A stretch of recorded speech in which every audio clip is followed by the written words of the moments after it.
Bom dia, senhores operadores. Estou de volta com a minha análise pela manhã. Vou publicá-la hoje. Ontem eu tive alguns contratempos de ordem particular, não publiquei a minha análise. Não operei, porque meu plano de trade não está mais em condições de ser operado. Ou seja, eu atingi limites de perda.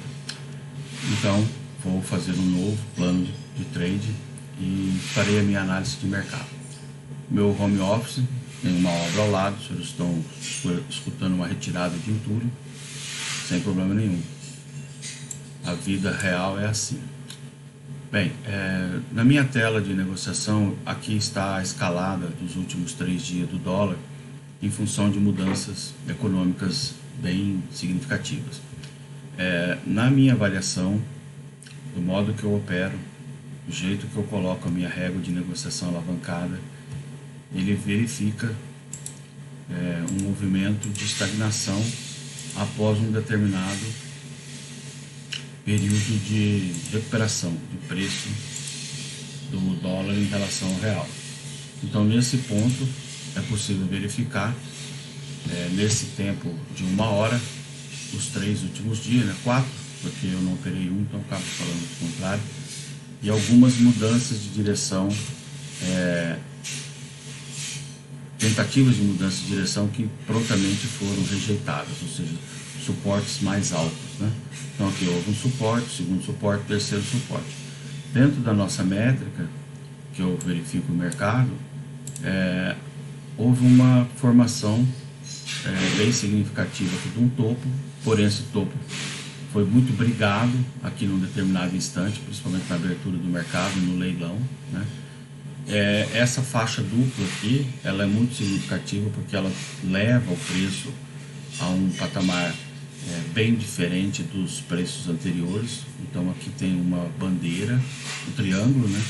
E você considerando tudo isso aqui como um movimento único, no caso do diário, seria uma bandeira, né?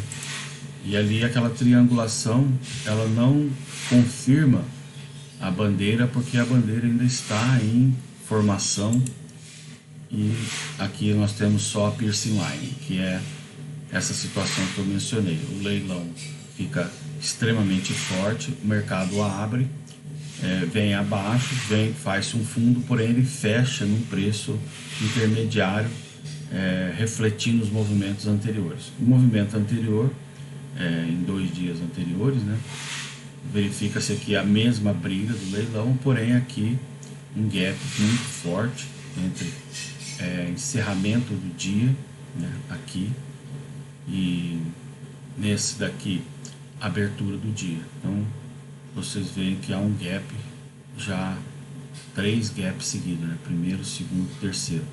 Isso mostra claramente que seria a nova era da Covid, ou seja, o Xangai está com problema, nós teríamos uma nova era de Covid, e isso pode trazer paralisia para a economia.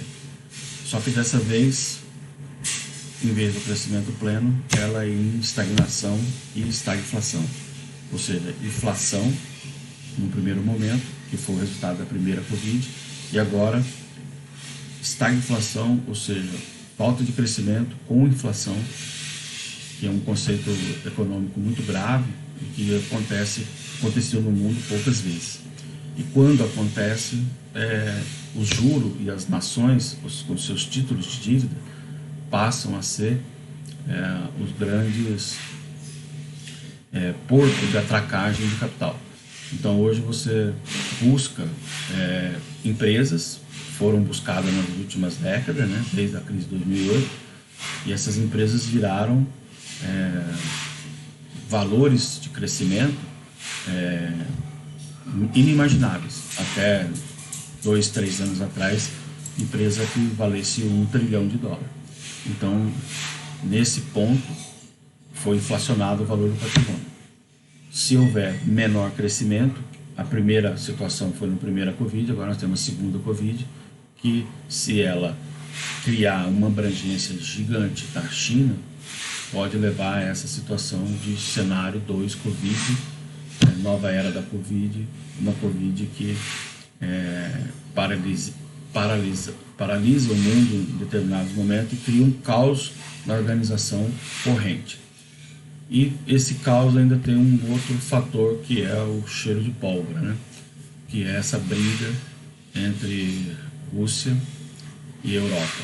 Rússia e Europa eram dois aliados, agora são dois inimigos em contrapontos, né? Ou seja, um tem alguns recursos, outros têm outros recursos, e para equilibrar isso, só a paz. E a guerra leva a total desequilíbrio.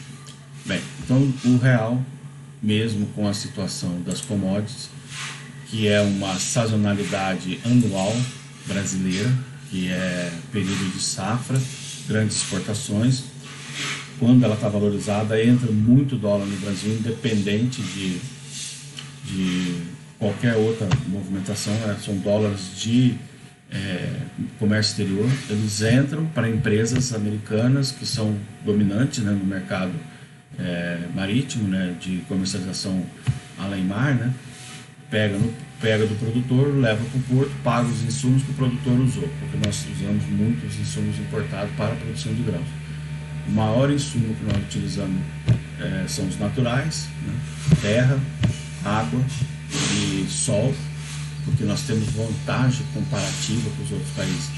Porém, as vantagens econômicas, elas passam a ser desequilibradas em situações extremas.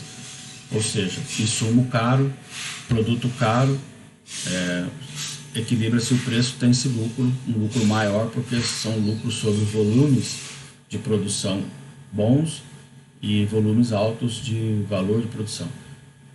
Porém, o clima deu uma apertada, então esse volume bom com esse preço bom permitiu pelo menos pagar as dívidas, então não tem tanta gente quebrada. Mas a situação climática continuando, que é o caso do La Nina, a situação pode ficar mais tensa, com custo alto para a produção, baixa produtividade e valores muito ruins de retorno sobre essa próxima safra, que seria plantada no verão, será plantada no verão próximo verão. Então saímos de um ciclo de situação razoavelmente muito boa. Por que razoavelmente muito boa? Por causa do preço. Por que razoável? Porque deu lucro.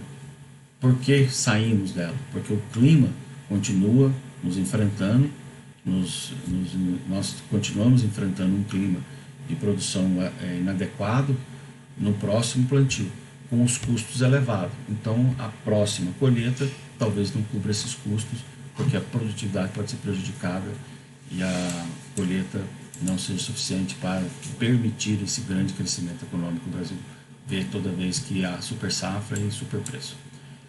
Bem, o clima ainda está incipiente, as análises, ou seja, o La Nina já está numa situação extrema de oscilação, né, do Pacífico Sul, já está numa situação extrema, que é repetição seguidas por 3 anos do fenômeno La Nina, uma extensão que nunca antes foi vista.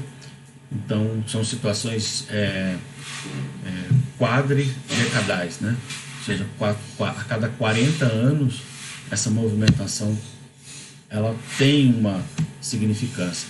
As decenais, que são aquelas de década, as decenais móveis são já previstas e estão sendo comparadas com outros fenômenos astrofísicos, né, que talvez tenha relevância, mas ainda não está comprovado. Então vamos ter paciência e vamos seguir com a negociação. Essa é a situação do dólar. O ativo americano negociado em dólar, em reais aqui no Brasil, sofre essa extrema oscilação, que a gente chama de volatilidade, porque ele foi para um lugar, voltou, né? Então se chama-se de volatilidade, onde o preço permanece o mesmo. Utiliza-se objetos aí para fazer esse cálculo, né? Então tá aí, ele está naquela zona onde o preço permanece o mesmo. Ele já esteve ali, ele veio aqui, ele foi para lá. Se colocarmos um time frame mais longo, né, aí você passa a ter amplitude maior, ou seja, o que está acontecendo é que a grande volatilidade está diminuindo, certo?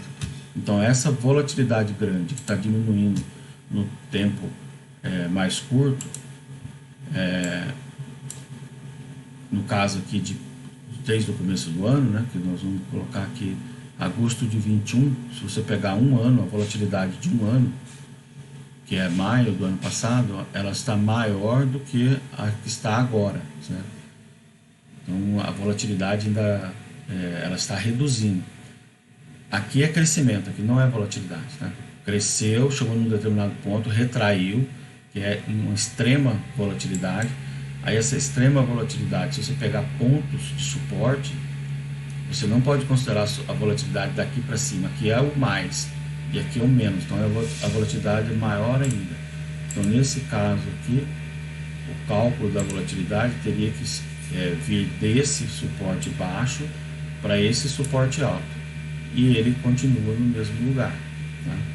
Então se você olhar períodos mais longos, né, qual é esse período mais longo? Período em que o real foi extremamente desvalorizado e depois o real pega a valorização. Então aqui, nesse ponto, que não é só o real que pega a valorização, aqui é a descontinuidade de dezembro, né, de 21, que está aqui. Então é a descontinuidade do crescimento e a política de juros, né? E aqui sim, a gente pode falar de valorização do real. Então a volatilidade está diminuindo. Quando a volatilidade começa a diminuir, ela chega no ponto em que alguém ou alguns colocaram ela como alvo, tá?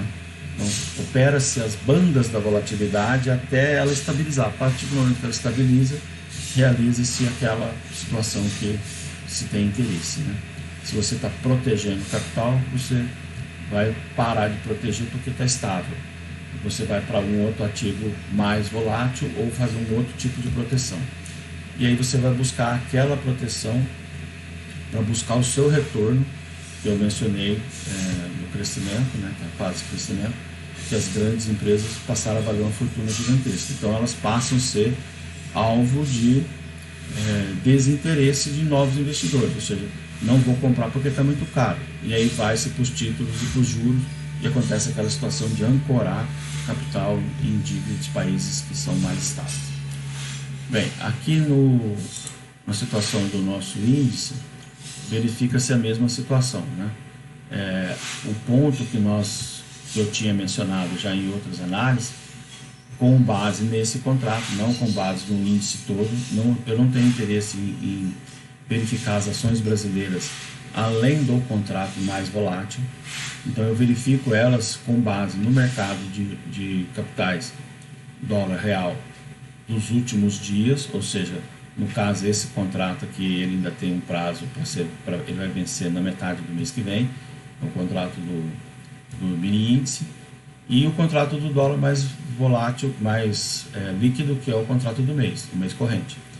Então nessa ótica a gente verifica que aquele ponto em que o preço permanece o mesmo, ele foi rompido de forma em extrema velocidade. E aqui ele está num ponto, né, no caso esse ativo aqui, que é o índice, né, o índice futuro, ele está num ponto em que ele está errático, ou seja, ele faz altos e baixos. Então a nossa zona de briga, que foi extremamente disputada, né, ou seja, tem um fundo testado e esse fundo foi rompido, porém fechou-se em alta. Aqui nós estamos no diário, né? Sim. E aqui um outro fundo que foi rompido de forma extremamente violenta. E agora, novamente, um ponto de equilíbrio. Então aqui, como a gente menciona sempre, vou reduzir um pouco o time frame para 4 horas, para verificar a figura do diamante que a gente sempre fala, tá? Então a figura do diamante é para mudança de direção. Então aqui está ela, para onde que vai mudar a direção, ele está vindo para cá e ele vai para lá. Que tanto que ele vai para lá? Se ele veio até aqui, ele vai mais ali, ele voltou até aqui, ele vai mais até lá. Então qual o suporte novo dele? Aqui nós temos uma métrica, tá? Que a gente considera. Naquele topo foi mensurado ali onde tem 1, 2, 3, 4, 5, 7 dias de retração. Aqui nós não temos mais esse período, tá? Até agora não tem nenhum período de 7 dias de retração. Então a tendência ela continua descendente, porém tem um objeto que nós temos que colocar aqui, que é um objeto que é fácil verificar, que é o objeto cônico, né? Que é aquela expansão da volatilidade, tá? Então está em amarelo, é um sinal de alerta mesmo. Ele veio ali, ele está expandindo, tá? Ele não está em retração, ele continua expandindo. Tem outras ferramentas, mas aqui eu não vou usar essa plataforma para medir essas oscilações e a continuidade dela. Bem, com base nessas informações, aonde o preço permanece mesmo, eu coloco esse fiel de balança. Esse fiel de balança está bem equilibrado em relação a essa situação que é o rompimento desse suporte, tá? Qual seja o suporte? Nós mencionamos isso aqui. Aqui nós pegamos a oscilação, que é a volatilidade, colocamos um intermediário, falando que o preço permaneceria o mesmo aqui. Nesse caso, ele passou direto por esse preço. Então, isso mostra que ele vai buscar uma volatilidade maior ainda. Então, ele está entre 124 e 108. Se ele tem até aqui, onde o preço permanece o mesmo, que é esse fiel aqui, ele tem 12 mil pontos, ele pode ir nos 100 mil, tá? Então, seria esse o novo nível aqui. Então, nós vamos colocar um objeto em que não significa que o preço vai aqui, não significa que aqui é o fundo do poço, mas ele está mostrando que pode ser um ponto em que o pior está sendo protegido. Até aqui pode queimar.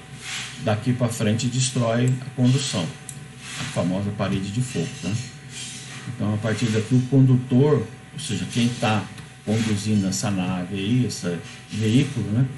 Tem ali o cofre do motor na frente, existe uma parede, se pegar fogo lá naquele motor, a explosão, o condutor está protegido por uma parede de fogo. Então, fiquem atentos a essa condução, achem pontos de proteção e coloquem em sua maneira de operar maneiras de proteger seu capital. Aqui nós vamos colocar um objeto que nós já demos o nome de tomate, né? Por causa dessa cor tomate aqui. Então tá aí, vamos botar um valor negociável, 90, 109.290, e vamos colocar uma linha tracejada, porque ele pode ser perfurado. O suporte, ele tá o ideal eu vou colocar bem em cima daquela linha aqui para ficar bem claro isso, tá? Então, vamos agora ajustar o valor negociável. Aqui nós estamos com 109, né? Então um ticket acima 110, então tá lá, 109, 110. Um número sequencial, um número que já é um suporte. Se for perfurado, fiquem atentos à parede de fogo. Obrigado. Meu nome é Nilson Almeida, sou um operador virtual, estou me preparando para uma prova numa mesa proprietária, estou me preparando para obter um certificado de agente autônomo de investimento, estou me preparando para um certificado CNPI. Gravo essas informações e publico na internet antes da abertura do mercado, como maneira de verificar meu conhecimento e minhas reações frente ao mercado. Hoje não vou operar uma conta demo, como eu tenho feito, e não vou publicar operações nesse sentido, porque a minha conta que eu estava operando, eu operei errado no dólar e acabei atingindo o limite máximo de perda. Então a conta foi zerada e ela não está mais ativa. A partir de segunda-feira estarei operando um novo plano. Farei um downsize, ou seja, voltarei a um plano com menos contrato, porque os planos de mais contrato eu não me controlo em relação a como operar a alavancagem e a maneira correta. Então eu vou voltar para um plano de menor contrato. Obrigado. Para investir o seu dinheiro em mini índice, mini dólar, procure um agente autônomo de investimento, procure uma corretora credenciada, utilize somente plataformas oficiais da Bolsa B3 do Brasil. Utilize somente corretoras credenciadas, leia o disclaimer de sua plataforma, leia o disclaimer de suas corretoras. Obrigado.